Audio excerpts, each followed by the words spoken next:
Hey everyone, it's me again. This is Steve Bonham, and I'm here recording myself doing Learned League.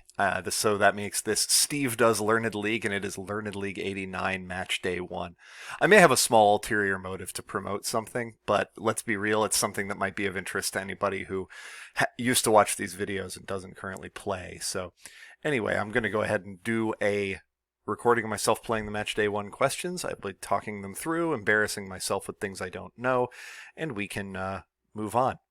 Let me go ahead and open the questions today. I'm playing against Dorsey Lash J, who is not someone I know.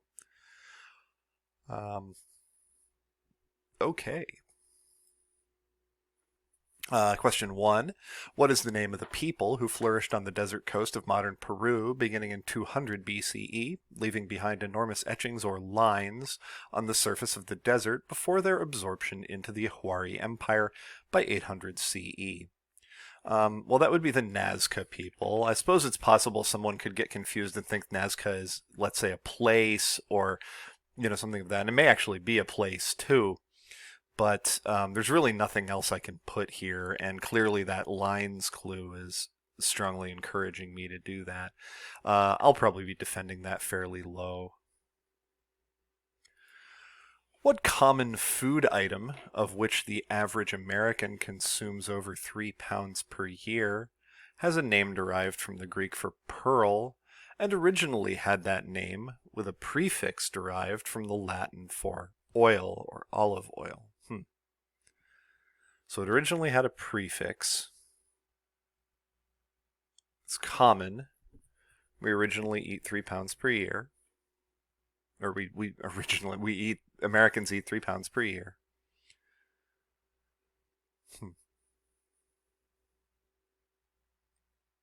Would I know what the Greek for pearl is? Is that something that would be readily apparent?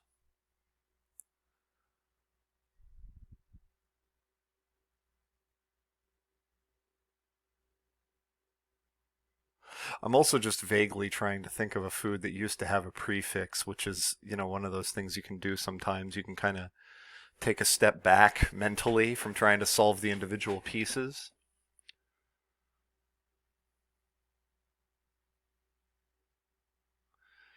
It's going to be a vegetable.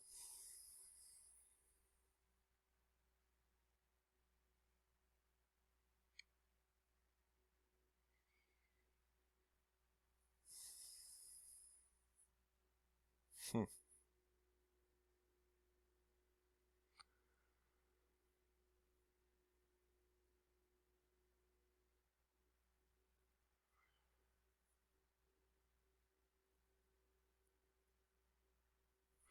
Spanish for oil is aceite.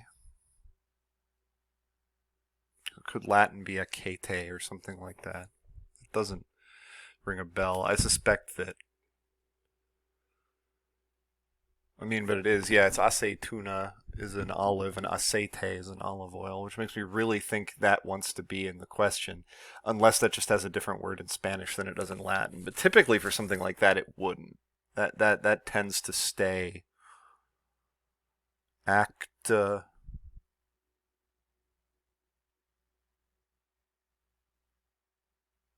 Asa.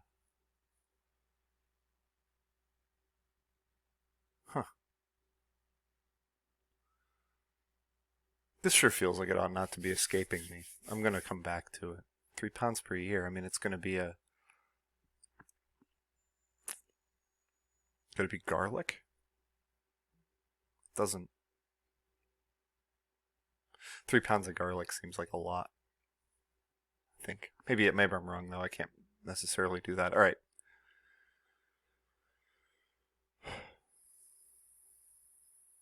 Okay, Muharram, Safar, Rabi al Awal. Okay, I believe these are the months of the Muslim calendar. So fill in the blank in this complete list. I believe this would be Ramadan. The month of Muharram sounds right to me. Yeah. 1, 2, 3, 4, 5, 6, 7, 8. There's 12. Yeah, I think this would logically be months of the Muslim calendar and would therefore fill in with Ramadan. Next. The gastrocnemius and soleus muscles are located in the part of the human body whose name is also the name of an entirely different type of animal, which incidentally doesn't really have this particular body part. What is this body part? This is a LearnedLeague special right here. Of course, if you do know the gastrocnemius, it helps. That would be the type of animal. That'll be tricky if people don't know it because it's a baby animal, but it is a calf. The calf muscles are the gastrocnemius and the soleus. Next. Ooh. On March 4th, 2021, what country, per an announcement by its health minister, became the first in the world, or at least the first non-micro state, to fully vaccinate greater than half its population for COVID-19, though not without controversy? I'm not actually sure. But I do know that they were hot out of the gate with this in China. And I haven't been keeping up with this, but that sounds right. Obviously, it's been 2 months since this happened, which 2 months worth of COVID vaccine news is 80 years worth of information. But there was an early China vaccine. I know they began doing it fairly early, and nothing China does is without controversy. Mainly because just of their strict authoritarianness and their tendency to potentially lie about things. So like, I think there's a definite chance that it could be, and that sounds right to me. So I'm going to say China. Finally, in 1895's Moore v. United States, what term did the U.S. Supreme Court define as the fraudulent appropriation of property by a person to whom such property has been entrusted or into whose hands it has lawfully come? Okay, so this is fraudulent appropriation of property by people who are supposed to manage it. And if I say that, what if I called it, that reduces fairly quickly to stealing from your employer or stealing from your, person who you manage their trust fund or, something like that. And that term is called embezzlement. And it does seem like that would be a term that's relatively late to the game or needed a definition. So I can see that being something that would have been defined by a Supreme Court case in a way that other words might not have been. So I'm going to try embezzlement there. And then I'm going to get back to trying to crack this oil business here.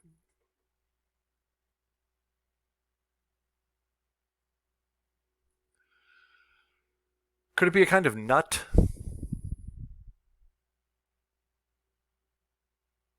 Almond? Could that be? I'm really trying to consider if there's any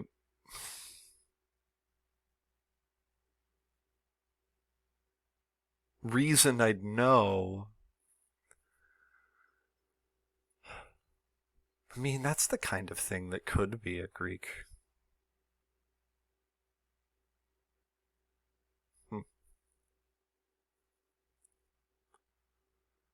I'm gonna try that. I have sat here and looked at this long enough. It's probable that if I weren't recording a video, I would sort of leave this alone for an hour and then come back and maybe have an inspiration. And I'm sure that when I do name this, it's going to hit me right in the face, but I'm going to try the almond for now. Certainly seems about right in terms of the 3 pounds per year. Does it? Does it? Yeah, I mean, a lot of people eat like tons of them. I certainly eat many pounds of almonds per year, so I could see that averaging out to 3. Yeah, I'm going to go with that. I'm also going to put the 3 on it, just because I think there's a lot going on there. Her language score is fairly high, but I mean, that doesn't necessarily mean she knows all the Greek and Latin roots. There's also not a lot here that's like super difficult. I think the current events may play a little tough with the 2 there. Embezzlement feels solvable to me, so I'm going to go ahead and put a 1 on that. I am going to end up with the 0 on Nazca. World History 765, but it's also like, I mean, if you think about that question for long enough, it boils down to what are the lines in Peru called? And I think that's, fairly obviously that. And then, do I put a 2 on? I mean, got a 65. Yeah, I mean, again, this is solvable too. Put the calf there. If you sit there long enough, I wish that One thing that would be a cool thing to find out is how long people spend on the questions. Like, obviously, that would be an insane invasion of privacy for them to keep that. But today, especially, I feel like a huge correlation to score is going to be how long someone takes to think. So I kind of wish I wasn't doing a video. I'm still going to try almond. It could have been acetalmond. Could that have been a thing that it used to be called? This feels like an anti-clue, if true. But maybe it is. All right. So here we are ready for I'm going to submit. I can't scroll down far enough for you to see that, but I'm going to submit. Ooh, okay. There's Nazca margarine, which I was never going to come up with. I no longer know what's going on in that question, and I'm just happy I put a 3 on it, to be honest with you.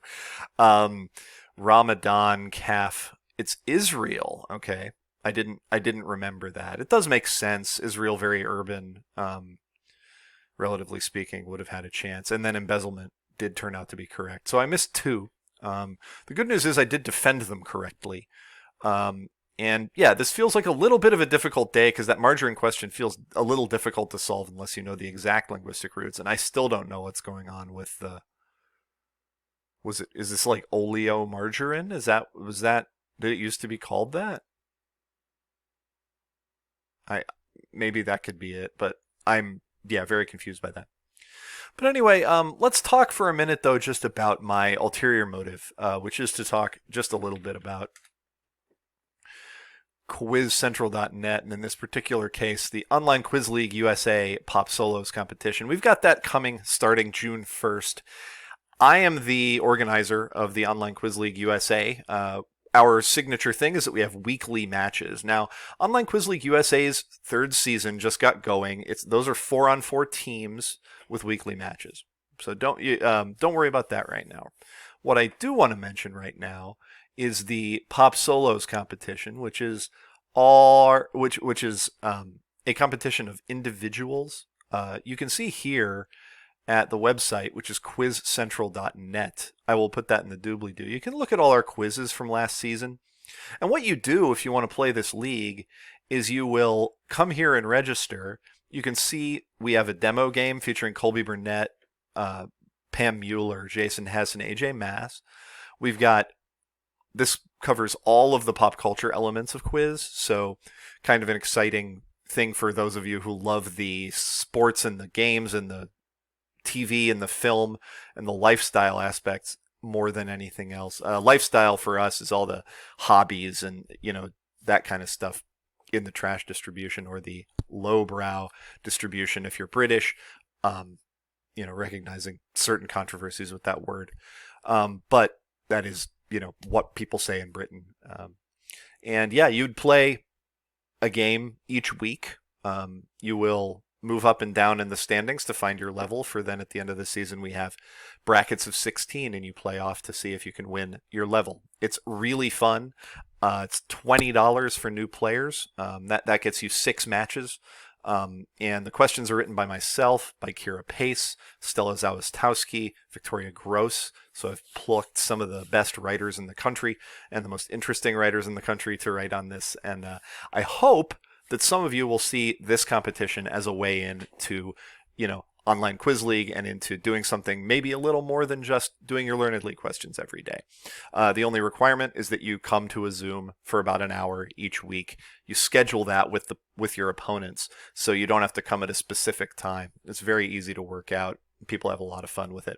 Anyway, so that was a 4-question day. Hopefully we can do better tomorrow. But anyway, it was fun recording for you all again. And I hope that some of you find your way to quizcentral.net and to the Pop Solos competition. Thank you very much.